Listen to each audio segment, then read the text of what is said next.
Do you want your business to grow faster? Are you open to new and out-of-the-box ways to drive revenues and increase value?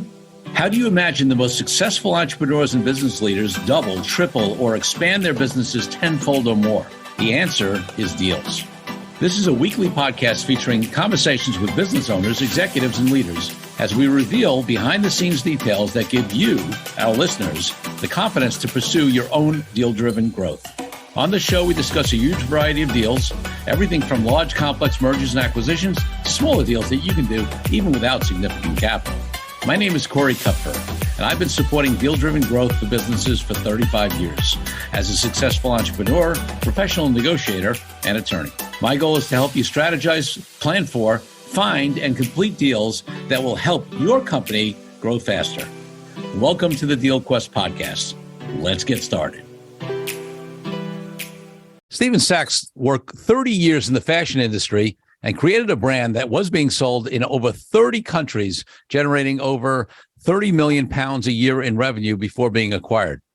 His furniture business racked up millions of pounds in debt, and he had no idea how to dig his way out. Wanting to save others from experiencing what he went through, he founded Funding Nav that helps business owners who have more ambition than cash. I love that line. To date, they have provided in excess of 100 million pounds for hundreds of businesses. He's also the author of 2 books, Reboot Your Business and The Intelligent Investor's Handbook. His latest venture is a networking business called Fuck Up Nights, where business owners learn the fuck ups of others. Tell you what, that is such a valuable thing because it's so easy to talk about, all the things we do well, but there's so much value in our screw ups, our fuck ups, our mess ups, whatever you want to call them. And but before we get to all of that and the experiences you had in selling businesses and the and the funding that you do, I want to take you back to when you were a little kid growing up, maybe 8, 10, 12 years old. What did you want to be? Because I don't know, being in the funding business might not have been it, but you tell me. Well, funny enough, I want to be a soldier. And I remember going to a sort of careers meeting at the school, and I told them that, and they said, "No, that's a ridiculous idea. You should go into," I think so. You go to retail, I think they said to me, and I kind of did, to be honest with you. So that was kind of took their advice. So no, I didn't become a soldier, and I did kind of go into a lot of retail-orientated businesses. I love it. One more question, looking back. And this could be something, some small when you were young or early in your career, whatever comes to mind. What was the first deal of any type that you did that you remember? Well, I'm like a lifelong cyclist. I'm fascinated with cycling. And I used to take bicycles apart, put them back together again, and by bits, make new bikes, sell them, do servicing for some of my pals. So, yeah, it was sort of bike orientated, I think, generally.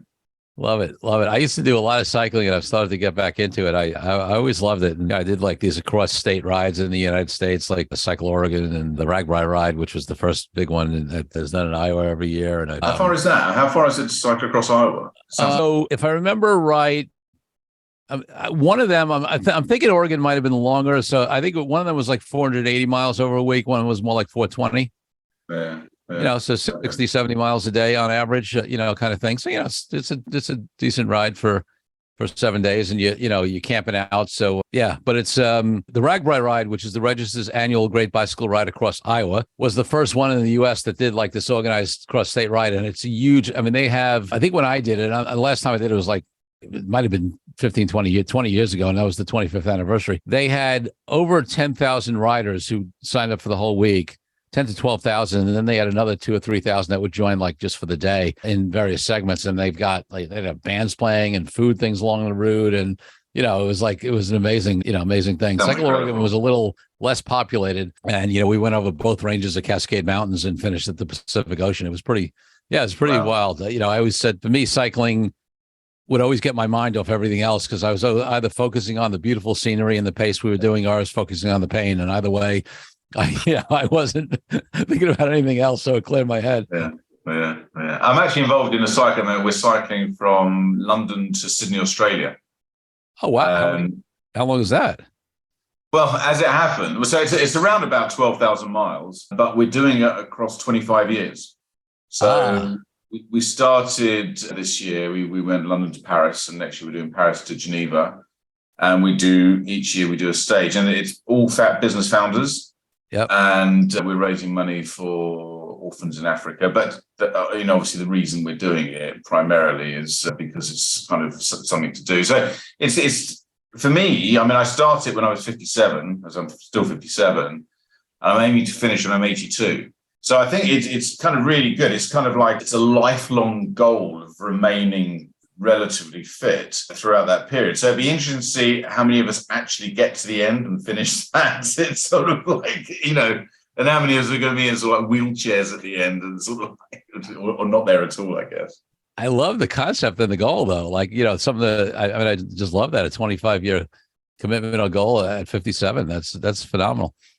All right, so let's get into, give people a little more of what you do now on the funding side, and then I do want to go back and talk about your prior businesses and the experience of going through a sale, and then also, the comment in your bio about maybe what sounds like a challenge that inspired you to get into this business. But give people a little more about exactly what you do in terms of funding, who you serve, and what types of deals you do.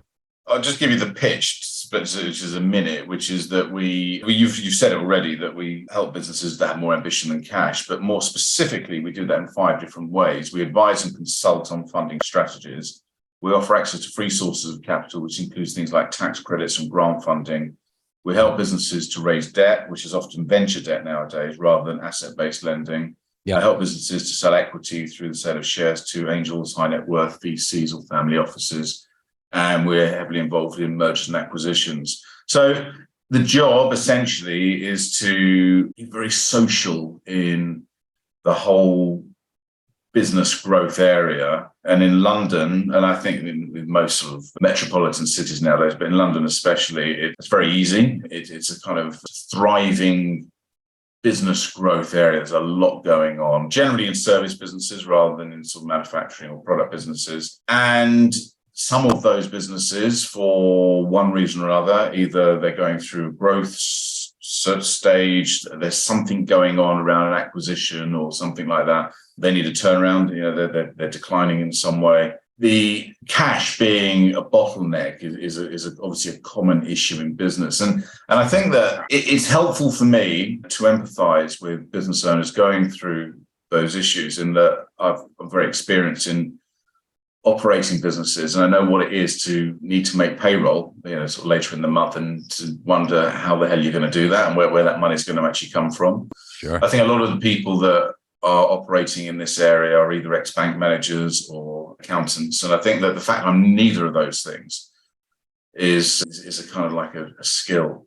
So I was intending to expand this business through franchising, and I actually sold about over the lockdown, over the pandemic, I sold about 18 franchises, and it hasn't been very successful, to be honest with you. Whilst for me, it's proven to be really, really great business, the business kind of has no value to anybody else for some reason. And I think that in order for something to be successfully franchised, it needs to be very cookie cutter, and it's got to be a sort of definite playbook of how a business works. But what I'm doing is, it's like problem solving, and that's quite difficult. So looking for deals, actioning deals is a skill I've worked out is not a common skill, and it's difficult to find people that can do that. So actually, I've recently changed the business model, and this is all about deals. I've started acquiring businesses, or acquiring stakes in business. And the most recent business that I acquired is a property-based business based in the British Midlands, where we are letting, it's all around residential housing. And we've got 20 units of like multi-units. And now we're expanding that. And now we're looking to franchise that across the country in different places.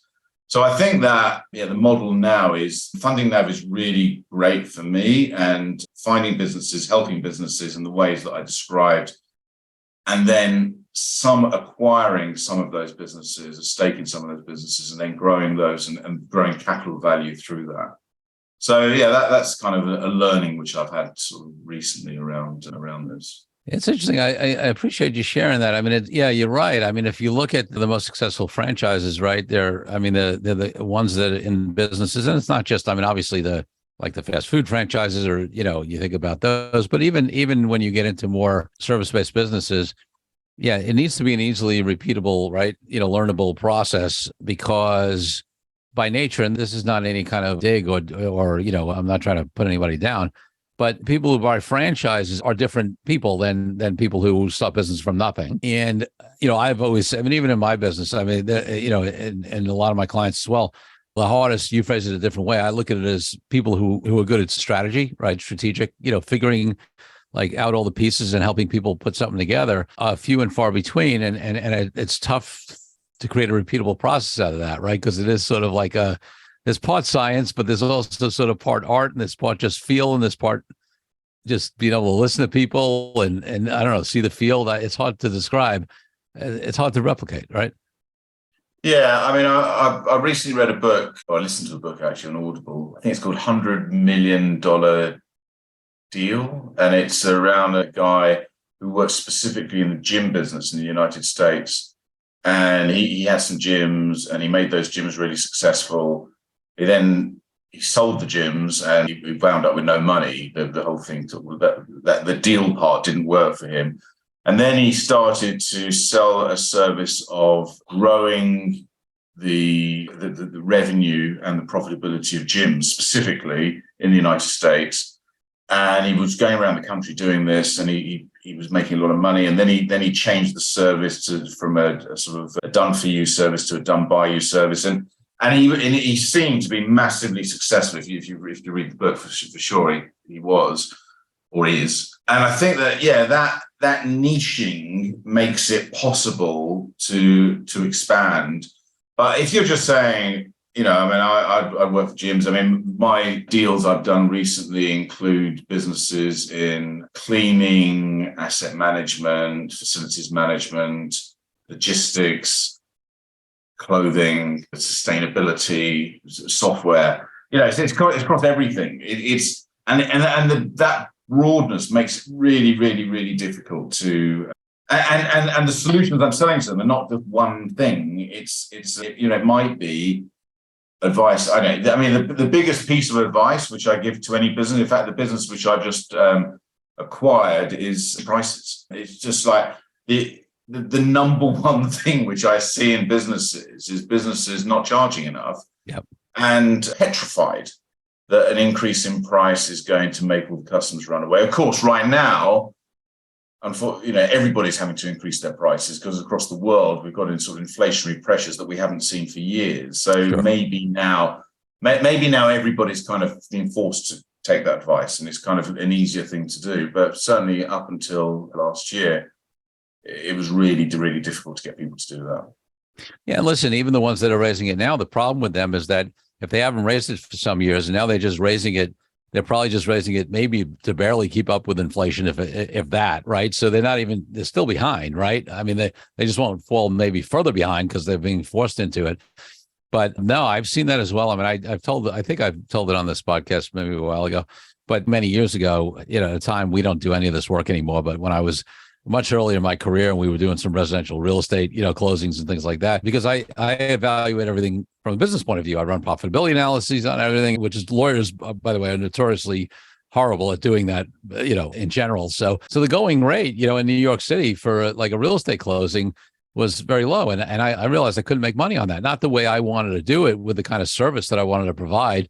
If you want to create a factory where you have a bunch of paralegals and the lawyer doesn't touch the file and you barely return a client's phone call and whatever, yeah, you can make money on that, right? It's like the Walmart of real estate closings or whatever you want to call it. It's not the way I practice, though. So I just doubled my fees, literally doubled them. Like once I did that analysis and then kept pushing them up from there. And listen, it wasn't the main part of my business, but I didn't see any drop. And then I hired an attorney who had a chunk of business that way, and she was very afraid. And I asked her the question. I said, if we double your fees, how much business do you think I'd lose? And her answer to me was, I don't know, 25, 30%.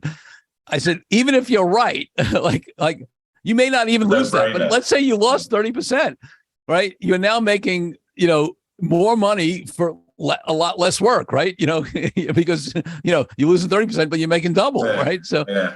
it's amazing, and like even that math in her own numbers. And by the way, it turned out that she was only down, if I remember right, like 16%, from the year before, and she was making double by the time we got done that year. Yeah, it's amazing. No, it's definitely great advice, and it's the easiest fix. The easiest fix in any business is increase your prices before you do anything else. Yeah. All right. So you exit that business at, let's call it a decent deal, right? Yeah. And now what do you do next? Is the next business the other business described in the bio where it sounds like there were some interesting lessons learned? Yeah. So I was always interested in interiors and furnishings. And I did have a bed linen business in the middle of all that, which I also exited, I sold. And then I became interested in reproduction, mid-century furniture, like Eames, for example. And I started to get this stuff made in China, import it, and I was selling it through newspaper advertising online. And it was pretty good because there was a good margin in these products. I didn't have to work hard on design because it was already kind of done for me. It was okay selling it from a legal perspective at the time. And everything was moving ahead. And suddenly the external situation changed in several different ways. In fact, two things happened, which really, really created a huge problem for me. The first thing was that the law changed and it became very difficult, illegal actually. The design copyright after somebody's death extended, which meant that an Eames chair, for example, suddenly became illegal to sell. Right. So I had to stop selling some of my best lines, and then I had to invest in design and try and create some of my own products. And it wasn't as good as the original sort of classic type product. And then the thing that really caused me a problem was the idiotic vote to leave the EU, which happened here in 2016, Brexit. Yep. And overnight, that had two impacts on the business. The first was that there was a lot of economic uncertainty. And as a result of it, the cost of acquisition of new customers increased by about 30%. And the value of the British pound declined by around about 20% against the US dollar, which is obviously the international currency of exchange. So even when we sell used pounds over here and we're buying stuff in China, we're all using US dollars. So the product is priced to me in dollars. So my pounds are buying a lot less dollars than they were previously. So the combination of those two things meant that suddenly I couldn't acquire customers profitably on the first sale. So suddenly I'm in a situation where I actually needed investment. I never needed investment in this business previously. I was in a situation where I was able to fund it based on sales. And at that time, this business was not that attractive for investment because it's difficult getting a business funded, which is declined. Right. If you've got a hockey stick of upward looking sales and you've kind of demonstrated that to an extent, then that's not a difficult thing to fund. But if you're heading south or have been heading south, it's difficult finding somebody to sort of like catch a falling knife. Yep. So I kind of, the whole thing blew up, to be honest with you. I was kind of desperately looking for support. There was no support available. And in the end, we just ran out of money. Yeah. And it's, obviously you had significant external factors that changed things. And, it's interesting to think because obviously the business model was less profitable. Certainly you said you couldn't acquire a new customer profitably. The interesting part is, and I don't know if you have a sense for this, and I guess you never would have really known unless you got funding to make a run at it. But just because that's true doesn't necessarily mean the business couldn't work. There are plenty of businesses that have loss leader on their first sale, right? But the lifetime value of the customer makes it well worthwhile. But it sounds like you didn't even get to test that philosophy because you couldn't have the funding to fund the losses on the first sale, right? Yeah, I mean, if you're selling a consumable like printer cartridges, for example, or socks, or food, then obviously, people need to buy those things quite frequently. But on furniture, it's tough because that's a lot, right? How often are they? Yeah, if I give you the first one free, I don't care because I know you're going to keep coming back buying that from me repeatedly. Right. If I say something, a large piece of furniture, I might not see you back for 4 or 5 years. So, that site, I've got either I need to have very deep pockets, or I'm going to acquire you at a loss and hope that you're going to remember me in 4 or 5 years' time, which you should probably won't do because a lot happens in that time. Or that you're going to recommend me to your friends and family, or I'm going to need to introduce other complementary product lines that you're going to buy more frequently. Right. All of those things you need deep pockets for. Those are the areas that and unfortunately, I didn't have that money. It was difficult even to sort of operate the core proposition. And there were no investors out there looking for that deal at that time. And there have been some huge failures actually of other. We had one recently in this country called MADE, MADE, that raised hundreds of millions of pounds on the stock market. They did an IPO, and literally within a year, the thing blew up in a very similar way. And it was a much larger, but not a dissimilar business to the one that I was running. And in furniture, you really need to be able to acquire a profit because there's literally no guarantee you're going to see that customer back again. Yeah, no, I mean, that totally makes sense. Right. Or like you said, I mean, if the furniture is part of an entire, let's say, lifestyle brand and you're able to invest in it at the level where you have all this other stuff you can cross-sell and upsell and whatever, but that takes much more capital and ways to stay top of mind and, creating other product lines. And I mean, it's a whole different thing. Yeah, so huge learning. Yeah. Let's take a break from the show for a minute so I can invite you to a new way to determine your deal readiness. I created a fast and easy assessment that will determine exactly how deal ready you are.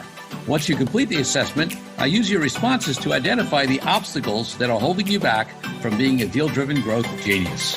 It's as easy as heading to CoreyKupfer.com/assessment.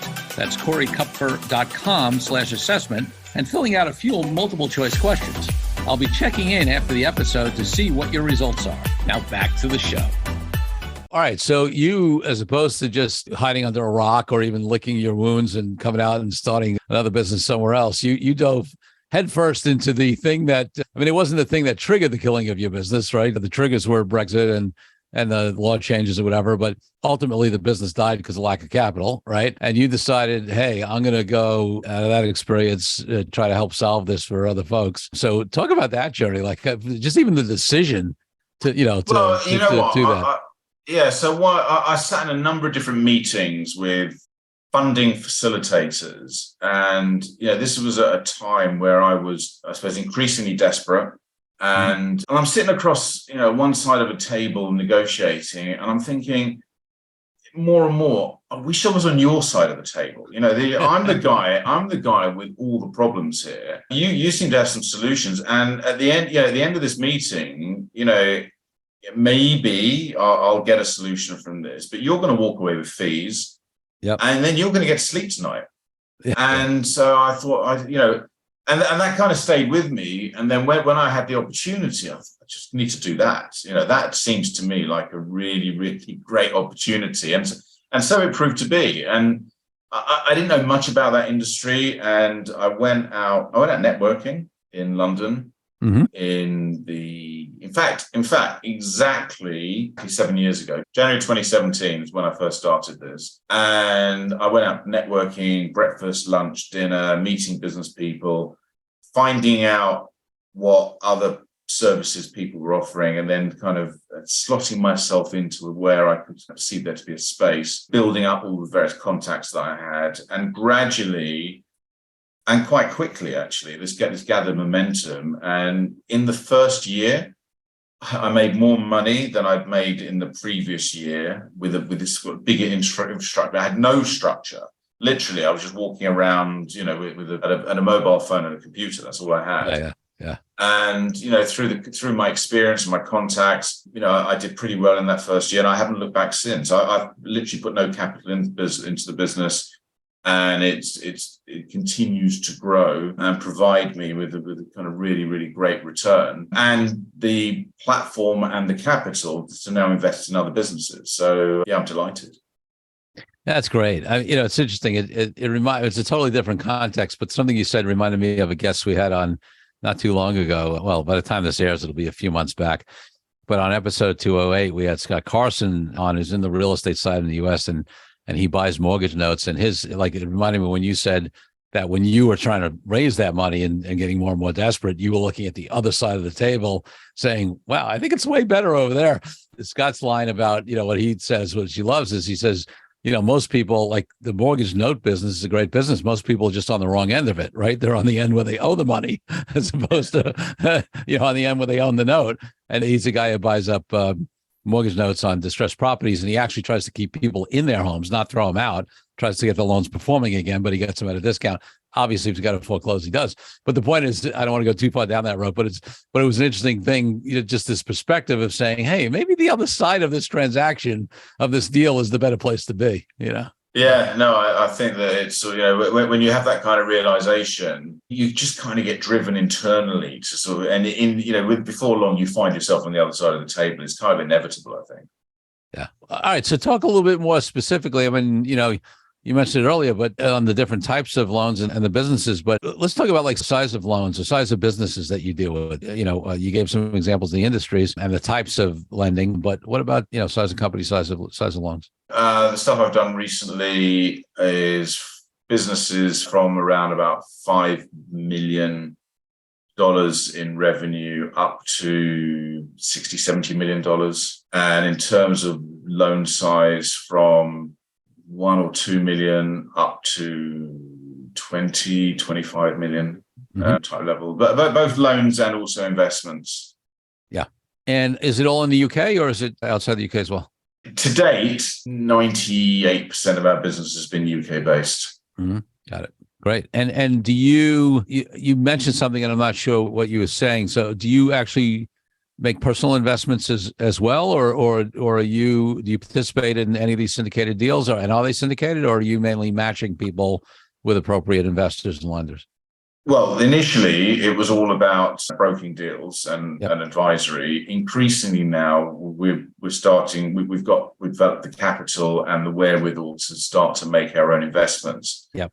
And I see that as the future of the business. So, we're in a state of flux, moving from advisory and broking towards becoming an investor in our own right. And as I said, we bought one business outright, which is this property business I mentioned to you. Yes. But we're looking at making other investments now.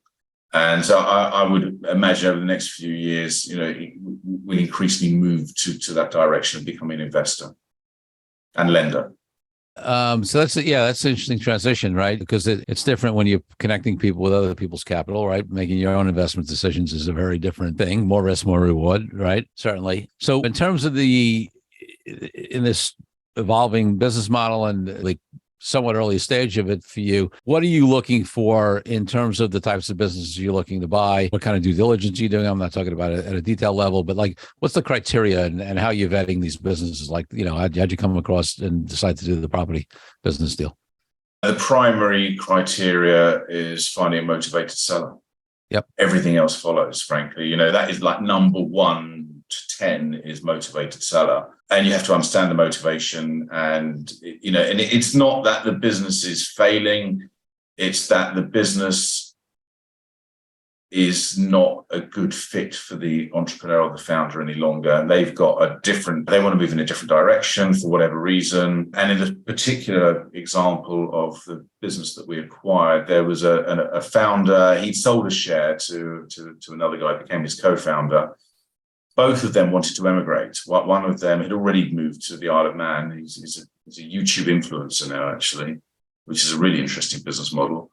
And the other one got other property businesses and married a Cypriot girl and wanted to move to Cyprus. So you kind of, whilst you can operate this business remotely, it's very heavily operationally geared, and you kind of need to be around. So we're not based in the city where it is, but we're within easy reach of the city. Yeah. And that kind of makes it work. So these guys were motivated by they wanted to move away and do other things. So yeah, it really is. I mean, top of the tree, motivated seller.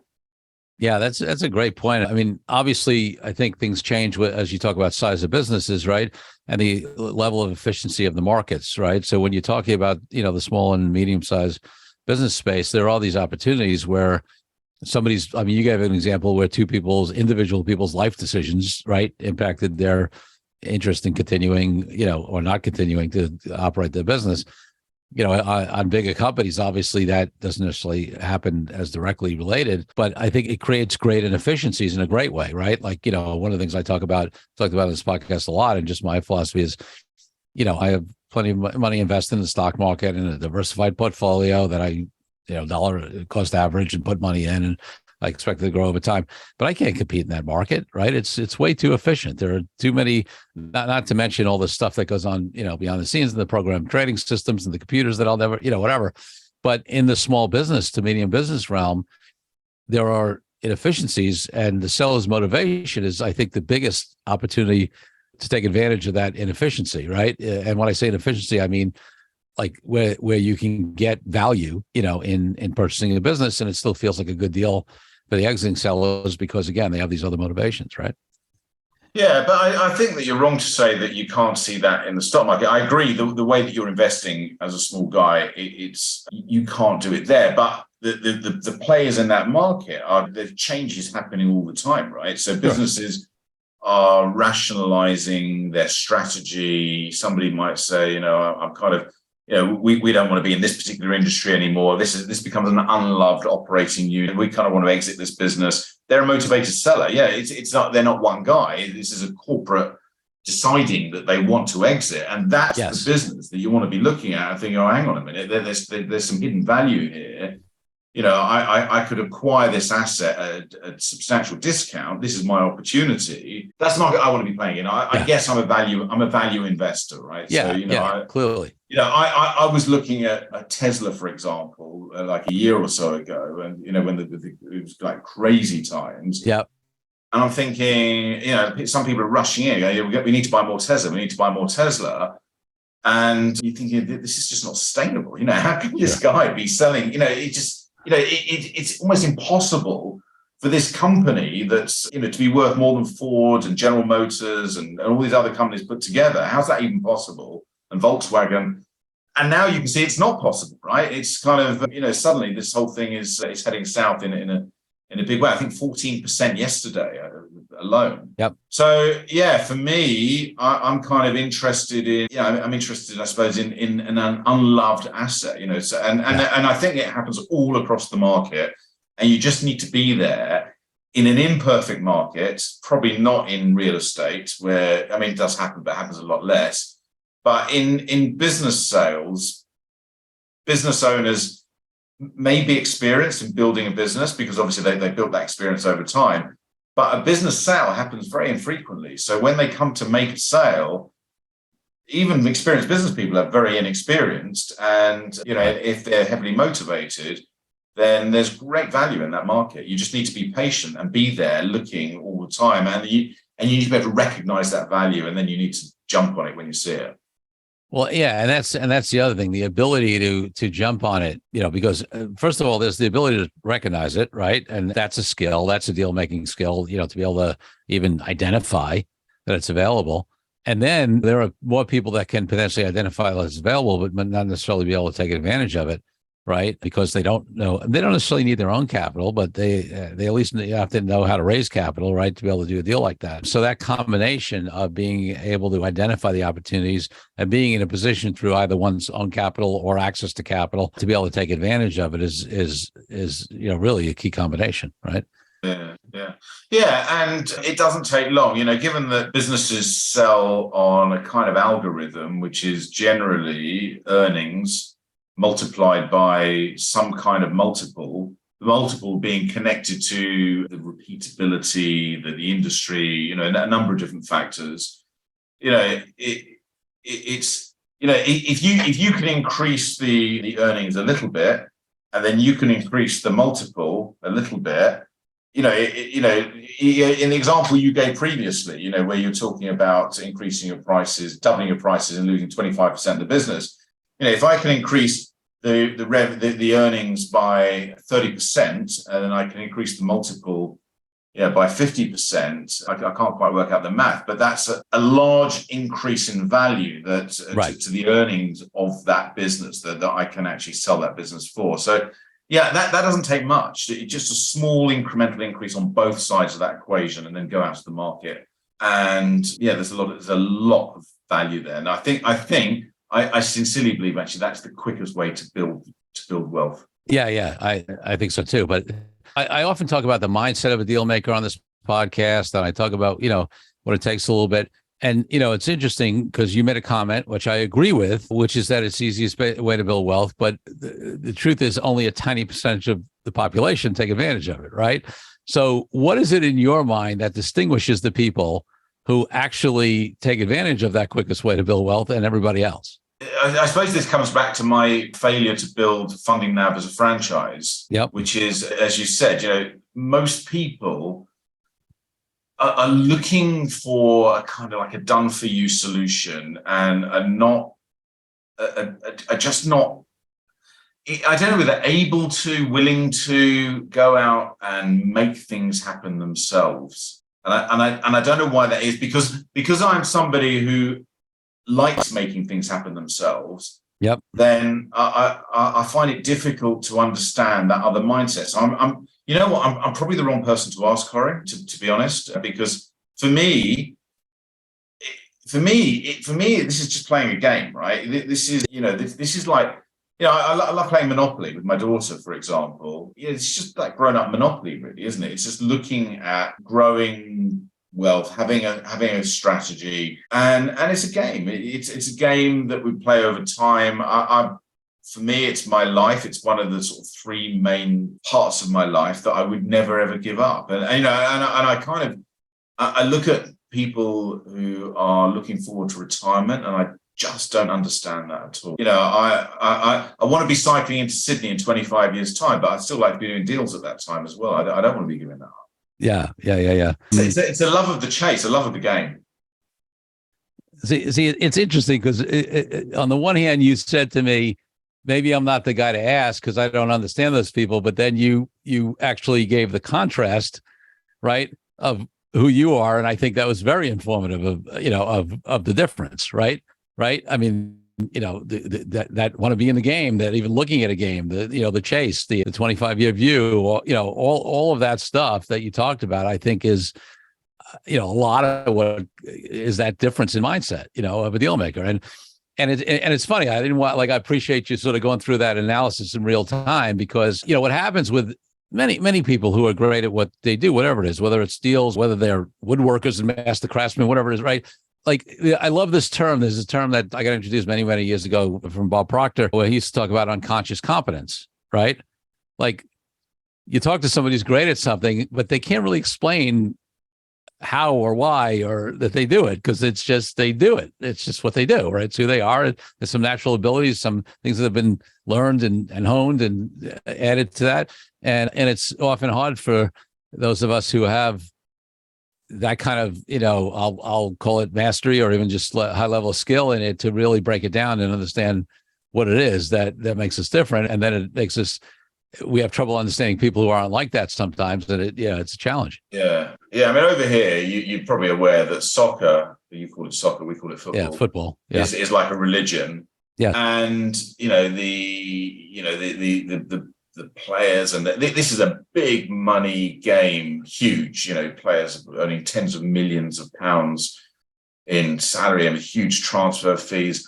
But the guys managing these clubs, the managers, generally speaking, they're all retired footballers. Yeah. But the managers weren't great footballers. They were okay, but really great footballers don't make great managers. That's right. Because they kind of don't understand how, they don't understand why they were that great, whereas the guys that struggled and kind of got through it and probably weren't great players often become phenomenal managers. Right. Because they had to focus much more on what they did right, what they did wrong, what they can learn, what they can, whereas, right, you superstars don't. Yeah, it's a perfect analogy, right? Because those folks to the unconscious confidence, they're just so gifted and whatever, they just go out and do what they do, good stuff.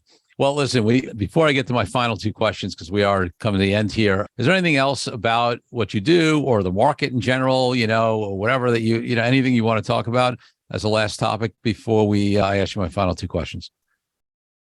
No, not specifically. I think that, for sure, we're entering a very interesting time right now. And as I've mentioned, even smaller businesses like the ones that I've owned and operated are hugely impacted by world events. And world events have never been changing at such a rate as they are now for so many different reasons, a lot of them negative. And I think that, it's more important now than ever to be open to change, to look to be as flexible as possible, and to look to the future positively, and not to be afraid of all of that. So I think that's just like the biggest thing, and not to be too invested in the past, and to be looking forward all the time. So yeah, I'm excited.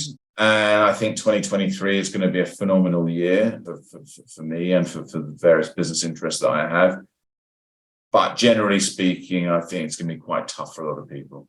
Yeah, listen, I think that's another example of the mindset of a deal maker, right? Because those of us and an entrepreneur and whatever, right? Because we do keep this optimism, and also though we know that in challenging times and changing times and disruptive times, that actually creates a lot of opportunity as well. Well, listen, Stephen, thank you so much. It's great. Before we get to my final question, just give people whatever contact information, website, anything you want to give so people can find out more about what you do.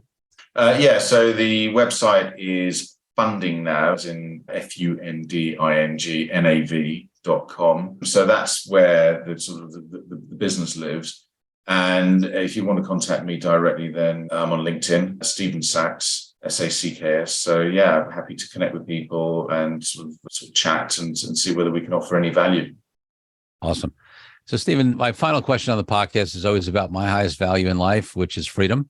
And for me, that means freedom from all people around the world, from oppression to why I've been an entrepreneur for decades and haven't had a boss. So it's a broad range for me. What does freedom mean to you, and how does it impact your life and business? Freedom. Yeah, like, as you say, I've also been in business all my life. I've never had a boss. The greatest value in my life actually is probably family, actually, I would say. But of course, without freedom, then everything else kind of doesn't really work at all. Sure. Yeah. So freedom for me is obviously every morning I get up and I decide, what am I going to do today? And each day is a little bit different. They all start up somewhat the same, with getting down the gym or getting on my bike. But then, I literally make it up as I go along. And that's freedom, right? Every night I kind of, as I get into bed, I think, wow, whether it was good or whether it was bad, if it was good, it was my good. And if it was bad, then it was my bad. And then I can learn for the next day. Yeah. Love it. Stephen Sachs, thanks for being such a great guest on the DealQuest podcast. All right. It's been a pleasure. Thank you for joining me on this episode of DealQuest, where we help you understand how deal-driven growth can be your ticket to freedom. I want to invite you to a unique way to tap into the wisdom and experience of the DealQuest community. Join the DealQuest Deal Den Zoom calls, a free monthly 90-minute mastermind. In the mastermind, we address all the challenges you may be facing and help support you with the opportunities that may arise in terms of deal-driven growth.